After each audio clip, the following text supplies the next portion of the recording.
गुरु ब्रह्मा गुरु विष्णु गुरु देवो महेश्वर गुरु साक्षात् परब्रह्म तस्मै श्री गुरुवे நமஹ. கன்னி ராசி அன்பர்களுக்கு இந்த சனி பெயர்ச்சி எப்படி இருக்கும் என்று பார்ப்போம். கன்னி ராசிக்கு சனி 5 வருகிறது. சாதாரணமாக 1, 5, 9 என்றாலே திரிகோணங்கள் பலமாக இருந்தால் வாழ்க்கை உறுதியாக இருக்கும், நல்ல வளமாக இருக்கும், வளமான வாழ்க்கை அமையும். அப்படி சனி 5 இருப்பதால் இவர்களுக்கு 5ஆம் இடம் என்பது பூர்வ புண்ணிய ஸ்தானம். இந்த பூர்வ புண்ணிய ஸ்தானத்தினால் குடும்பத்தில் உள்ள சொத்துக்கள் இவங்களுக்கு வந்து சேரலாம், இவங்களுடைய பிள்ளைகளால் இவங்களுக்கு பேரு புகழ் வரலாம், இவங்களுடைய பிள்ளைகளுக்கு நல்ல வேலை கிடைக்கலாம், நல்ல புத்திரஸ்தானம் என்பதால் குழந்தைகளுக்கு திருமணம் போன்ற நல்ல காரியங்கள் நடக்கலாம். இவைகள் அனைத்துக்கும் இந்த சனி நல்ல ஒத்துழைப்பை தள்ள உங்களுக்கு இந்த சனி பெயர்ச்சி காலம் மிக மிக அருமையாக அமைந்துள்ளது. மேலே 2, 7, 11ஆம் இடங்களை சனி பார்ப்பதால் 2ஆம் இடம் என்பது குடும்பஸ்தானம். குடும்பத்தில் ஒற்றுமை வளர்ச்சி, குடும்ப வளர்ச்சி என்ற புதிய வீடுகள் கட்டுவதற்கும் புதிய வாகனங்கள் வாங்குவதற்கும் உங்களுக்கு நல்ல வாய்ப்பு உள்ளது. தனஸ்தானம் என்ற 2ஆம் இடத்தில் சனி பார்ப்பார். பணம் உங்களுக்கு தாராளமாக வரும், தாராளமாக செலவாகும். ஆயின வரவும் செலவும் உள்ள ஒரு காலமாகவே எடுத்துக்கொள்ளலாம். 7ஆம் இடத்தை சனி பார்ப்பதால் உங்களுக்கு குடும்பத்தில் ஒற்றுமையும், மனைவியினால் சில கருத்து வேறுபாடுகள் இருந்தாலும் அவைகளெல்லாம் மறைந்து மனைவி வீட்டில் இருந்து எங்களுக்கு வர வேண்டிய சொத்து சுகங்கள் இருந்தால் அவைகளெல்லாம் வந்து சேருவதற்கும் வாய்ப்பு உள்ளன. மேலும் 11ஆம் இடத்தை சனி பார்ப்பதால் 11ஆம் இடம் என்பது லாபஸ்தானம். லாபஸ்தானத்தை சனி பார்ப்பதால் பல்வேறு விதமான வாழ்க்கைக்கு தேவையான 16 பெற்று திருவாழ்வு வாழ்கின்ற அந்த 16 செல்வங்களையும் உங்களுக்கு அடையும் பாக்கியத்தை கடவுள் கொடுத்திருக்கிறார். சனி பகவான் உங்களுக்கு அளிக்கிறார். இந்த நேரத்தில் உங்களுக்கு 11ஆம் இடத்தை சனி பார்ப்பதால் அனைத்தும் உங்களுக்கு கிடைக்கும் பாக்கியம் உள்ளது. வாழ்க்கை வளம் பெற வாழ உங்களுக்கு நல்ல வாய்ப்பு உள்ளது. இந்த சனிப்பெயர்ச்சி இந்த கன்னிராசிக்காரங்களுக்கு மிக மிக ஒரு பொற்காலமாக அமைந்துள்ளது. 3 நிமிஷம் தான் வந்துடும். அதாவது இந்த கன்னிராசிக்காரங்களுக்கு 27/12/2020 முதல் 27/12/2021 வரை உள்ள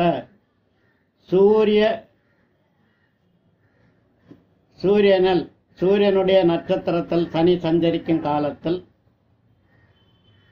ஓரளவுக்கு இவங்களுக்கு நல்ல பதவிகள், நல்ல பட்டங்கள் கிடைக்கும், அரசு உதவிகளும் கிடைக்கும் வாய்ப்பு உள்ளன.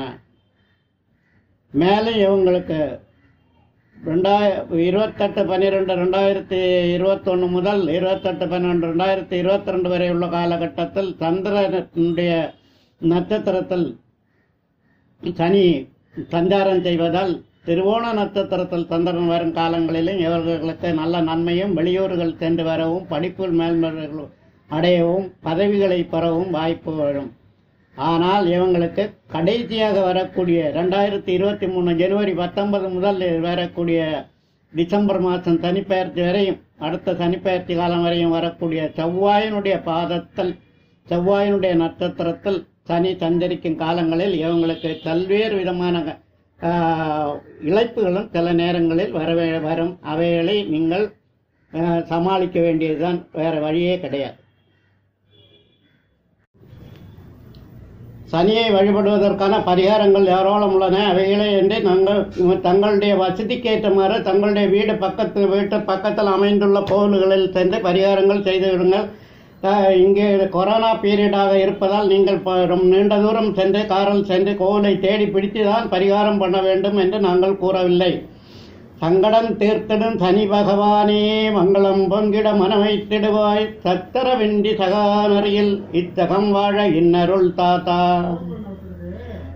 போன்ற எல்லா சனிக்கிழமையிலும் விரதம் இருந்து அன்று எண்ணெய் தீபம் ஏற்றி 108 தடவை வலம் வந்து சனியை வழிபடலாம்.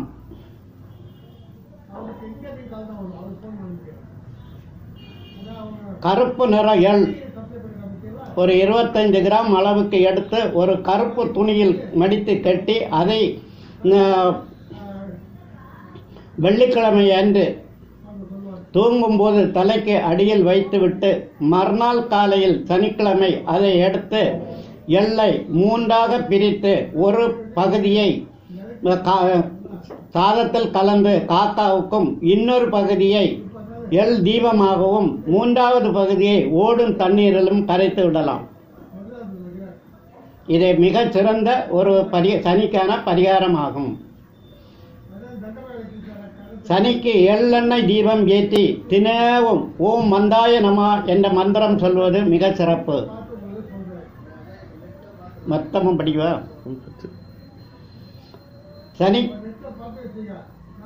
சனிக்கு பச்சை அரிசி, சர்க்கரை, தேங்காய், நீல நிற பூக்கள், எள், அவல், பூசணிக்காய், கற்பூரம், சந்தனம், வெற்றிலைப்பாக்கு இவைகளை படைத்து பூஜித்து, குவளை மலர் இவளை வைத்து பூஜித்து சனிக்கிழமைகளில் பூஜிப்பது மிக சிறப்பு. சனிக்கிழமை அல்லது பரிகார நபர்கள் பிறந்த நாளன்று ஆஞ்சநேயருக்கு வெற்றிலை மாலை அணிவித்து, வெற்றிலை மாலை அல்லது துளசி மாலை அணிவித்து வழிபடுவது மிக சிறப்பாகும். மேலும் விநாயகர் சதுர்த்தி மற்றும் பரிகார நபர்கள் பிறந்த கிழமைகளில் விநாயகருக்கு அர்ச்சனை செய்து தேங்காய் உடைத்து வழிபடுவது மிக சிறப்பு. கருப்பு ஆடை அணிந்து சபரிமலைக்கு செல்பவர்களுக்கு உதவி செய்யலாம்.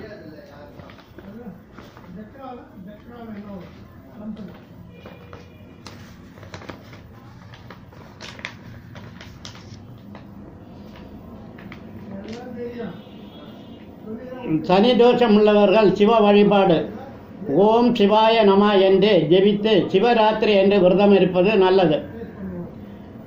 தேங்காய் முடியில் எள் தீபம் ஏற்றி தலைக்கு மேலே 6 தடவை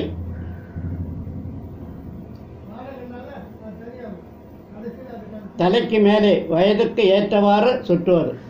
6 தடவை இல்லை, வயதுக்கு எத்தனை வயசோ அத்தனை தடவை சுற்றல். அரச மரம், வெண்ணி மரத்தை சுற்றி வழிபடுவது மிக சிறப்பு. தீபம் ஏற்றி வழிபடுவது மிக சிறப்பு. கருப்பு நிற பசுக்களுக்கு தீனி அளிப்பது, கருப்பு நிற வஸ்துக்களை தானமாக கொடுப்பது, எண்ணெய் தானம் செய்வது, உளுந்து தானம் செய்வது, இவைகளை தானமாக கொடுக்கலாம். உடல் ஊனமுற்றவர்களுக்கு செருப்பு தானம் பண்ணலாம். உங்களால் முடிந்த உதவிகளை செய்யலாம். கருப்பு நிற துணியில் பொம்மை ஒன்றை செய்து சனி பகவானாக பாதித்து பூஜித்து தன் குறையை சொல்லி மனம் விட்டு உருகி அழுது கண்ணீர் விட சனிக்கு கருணை தோன்றி மன்னிப்பார். அடுத்த கடுமையான சனி தோஷம் உள்ளவர்கள் ஒரு மண் கலசத்தில் எள் எண்ணெய் நிரப்பி தன் தலைக்கு மேலே சுற்றி அமாவாசை என்று நள்ளிரவில் ஆற்றின் கரையில் புதைத்து விடலாம். திருநள்ளார் சென்று முதலில் நல தீர்த்தத்தில் குளித்து பின் விநாயகரையும் சிவபெருமானையும் பார்வதி வழிபட்டு சுப்பிரமணியரையும் வழிபட்டு பின் மூலவரை வழிபட வேண்டும். அஷ்டமி அன்று பைரவரை பூஜித்து அவர் வாகனமான நாய்க்கு உணவளிப்பது மிக சிறந்தது. சனிக்கிழமையில் அசைவ உணவு உண்ணாமல் இருப்பது சனி தோஷம் உள்ளவர்கள் கடைபிடிக்கும் விரதங்களில் முக்கியமானதாகும்.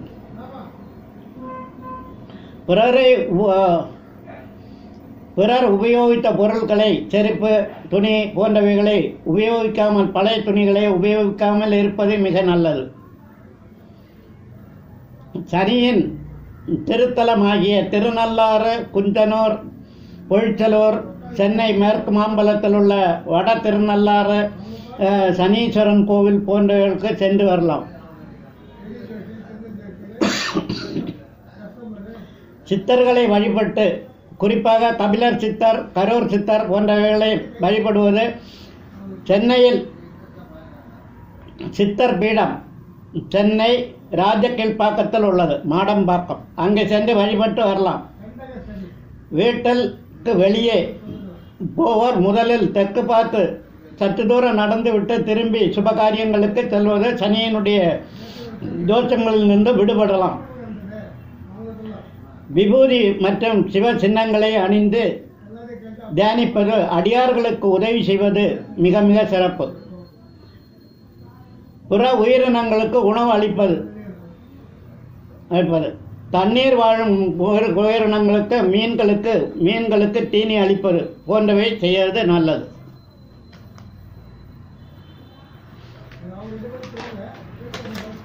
கோளார் பதியம் படிக்கலாம். தினமும் கோளார் பதியம் படியுங்கள். கோள்களால் உங்களுக்கு வரும் தோஷங்கள் விலகிவிடும். சனி பகவானை எந்திரத்தை வாசலில் அரிசி மாலை கோதுமை கோலம் போட்டு வழிபட்ட எந்திரத்தை, சனியினுடைய எந்திரத்தை அரிசி மாவால் வீட்டுக்கு முன் கோலம் போட்டு அதை வழிபடுவது மிக சிறப்பு. வாசலில் இரும்பு துண்டு அல்லது 3 ஆணியை வைத்து கட்டிவிடலாம்.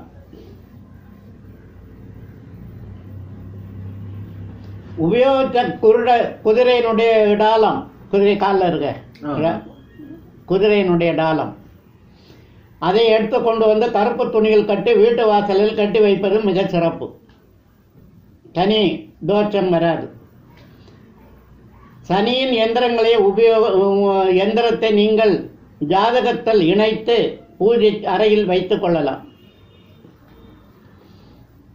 சனியால் கடுமையான தோஷம் பாதிப்பு உள்ளவர்கள் மணிமந்திர ஔஷத முறைப்படி உரிய பரிகாரங்களை நேயர்களுக்கு ஏற்ற மருந்துகளும் பயன்படுத்தி நிவாரணம் பெறலாம். தன்வந்திரி ஹோமம், கோபூஜை, மிருத்யுஞ்ச ஹோமம் ஆகிய ஹோமங்களை செய்து பலன் அடையலாம். வயதான முதியோர்கள் மற்றும் கூலி தொழிலாளர்கள் உணவளிப்பது, அன்னதானம் செய்யலாம். வஸ்திரதானம், அன்னதானம் போன்றவைகளை செய்யலாம். படிக்கும் குழந்தைகளுக்கு புத்தகம் வாங்கி கொடுக்கலாம். ஏழை கர்ப்பிணி பெண்களுக்கு உதவலாம். முதியோர்களுக்கு, கர்ப்பிணி பெண்களுக்கு, படிப்பவர்களுக்கெல்லாம் உதவி செய்யலாம். இவையெல்லாம் செய்தால் சனீஸ்வரன் உங்களுக்கு நல்ல அஷ்டம சனி, 7 சனி, கண்டக சனி உள்ளவர்கள் இந்த பரிகாரங்களை செய்து சனீஸ்வரனிடமிருந்து நல்ல ஆசீர்வாதங்களை பெற்று வாழ்க்கையை மேம்படுத்திக் கொள்ளலாம் என்பதில் எந்த விதமான சந்தேகமும் இல்லை.